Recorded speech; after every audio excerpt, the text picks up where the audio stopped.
Returning to the CryptoQ Media channel brings us joy. Salutations from all XRP supporters.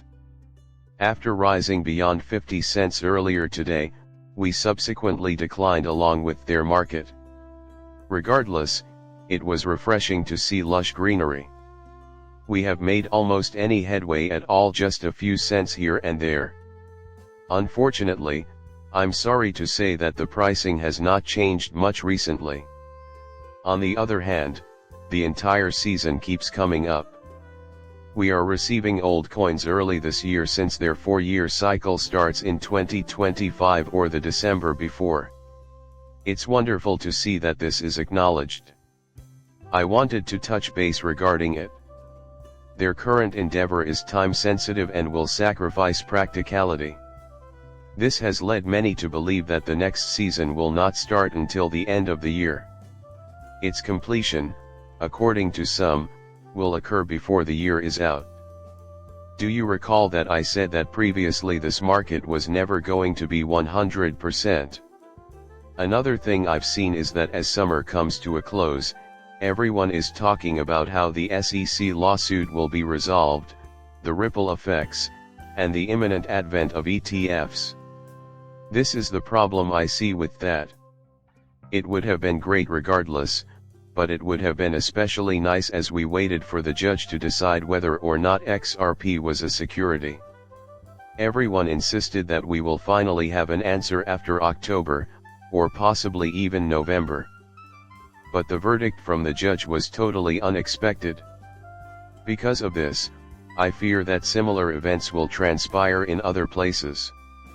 The ETH ETF's clearance, in my opinion, will come much sooner than expected. Furthermore, I predict a quicker than expected resolution to the Ripple vs. SEC lawsuit. On the other hand, no one knows when the old season ends. Nonetheless, I think we're getting closer to them. In the matter of Ripple v SEC, the widespread opinion is that a fine of 100 million is suitable. Quite a bit of controversy has ensued because someone has to say that that isn't true. Think about all the good reasons why a bigger penalty would have been needed to achieve the goal of these civil penalty provisions before you think the SEC's offer of 102.6 million is too low. Instead of talking about the 102.6 million, they may have spoken about the 10 million ceiling that Rippling insisted on. Stuart Alder I thought about that. The SEC is yelling at Ripple because the cryptocurrency platform defended itself by not agreeing to anything. Nobody can sue for damages because the court clearly said that XRP is not a security. It gets better, the SEC Ripple is thriving. The SEC could have reconsidered its absurd $2 billion demand, though. According to Stewart, the FCC is asking for 102.16 million. Brad could easily afford to pay for it himself, as many have pointed out. Following that, we could move forward without further ado. Some have suggested that Ripple should simply pay the parties and proceed with the transaction. However, there are many who believe that Ripple should not be asked for 102.6 million.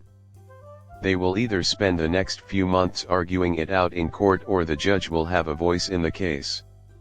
Since no one has the answer, everyone is making educated guesses. Stewart, the older Eldorado, is still someone I trust. From what I can see, it is the present offer. Irrespective of Ripple's decision. Soon, Ripple CBDC will unveil its objectives. It has been revealed that CBDCs are going through huge waves. As far as anyone can tell, most CBDCs are working with most countries when they bring up the subject of CBDC. They have Ripple as a partner. Still, the central banks weren't keen on a CBDC.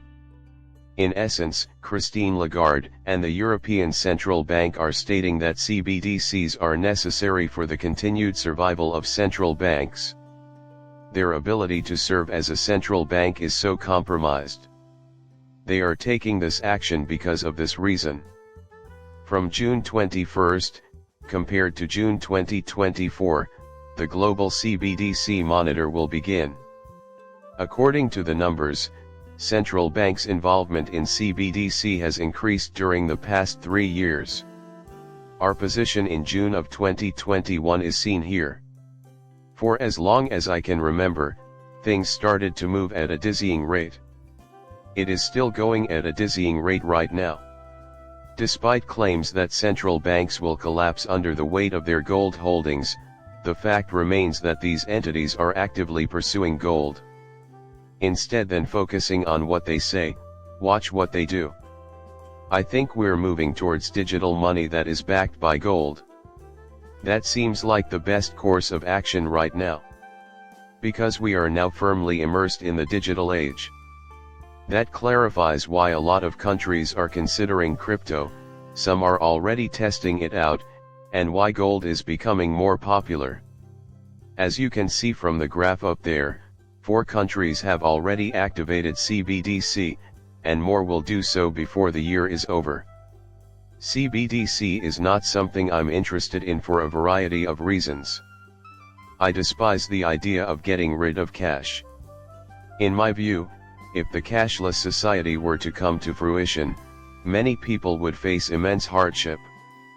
A cashless society is rapidly approaching as an alternative to sleepwalking. Consider the waiter or waitress, they retain the money you tip them in cash and are exempt from paying taxes on it. Also, it's true that helping the homeless by donating money is a good thing to do. In a cashless society, that would also be eliminated. Their insatiable need for a cashless society stems from the fact that all of their coins would be liable to taxes. Envision yourself hiring a professional to take care of your house. When you pay with cash, you'll usually get a better deal. Since cash isn't an option, you'd have to transfer funds from your digital wallet to theirs while the Internal Revenue Service (IRS) collects taxes in real time, likely with the help of artificial intelligence (AI). Nevertheless, we plan to move forward in that way. This is something I bring up often when talking to people who aren't into crypto, so I figured it would be worth bringing up here. Despite the fact that the majority of people are unaware of what a CBDC is, Trump's surprising reference to Bitcoin has aroused their curiosity. I always be sure to note that utility-driven cryptocurrencies also function with fiat when we discuss their prospective future usage in money transfers, namely between different central banks. Because XRP would still come out on top no matter what changes we make to the current financial system. It would be completely unexpected for the price of XRP to surge. People always think the government will take care of them when you try to convey this to them, which is a real bummer. Because their next pet project will be universal basic income UBI after that. Hearing Elon Musk talk about it has also helped a lot of other people see the light. Nevertheless, there were a few of instances where the subject of artificial intelligence's ascent and the possible need for universal basic income was covered in prominent news articles. The consequences of that, though, remain a mystery to everyone. If you want to avoid all that, investing your crypto assets is the way to go. A CBDC is superfluous for the well-off, in my view. Experts from Harvard University have speculated that extraterrestrials may be hiding out on a lunar base and may even be among us, posing as humans. It's not the first time I've said this. This time it means business. A base appears to be located on our moon. This is compatible with Project Bluebeam, as you might well know. When they bring this up, it reveals that something much bigger is going on in the background. That is the end of the video. It would mean a lot to me if you could subscribe and like my channel. Thank you so much. Leave.